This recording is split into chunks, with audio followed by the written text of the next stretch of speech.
கல்லெல்லாம் இல்லாமல் நல்லா மண்ணை வலுவலுன்னு பிணைஞ்சு வச்சுருந்தாங்கள்ல, அதை அப்படியே 1 மணி நேரம் அப்படியே விட்டுணுங்க. அப்போ தான் நல்லா அதுக்கப்புறம் அந்த மண்ணெல்லாம் உருண்டையாக எடுத்து வைக்கணுங்க. அதுக்கு வைக்கிற இடத்துல இருந்து நல்லா தண்ணி தெளிச்சிடணும். தண்ணி ஈரமாக இருந்தால் நல்லா பிடிச்சிக்கும். இல்லாட்டி அப்படியே பேந்துட்டு விழுக ஆரம்பிச்சிருங்க.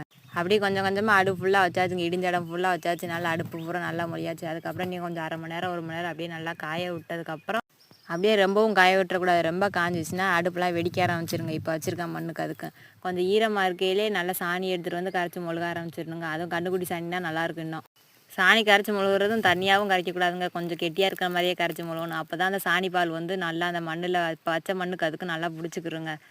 அப்படியே அடுப்பு பூரா சாணி நல்லா கரைச்சி மொழியாச்சுங்க.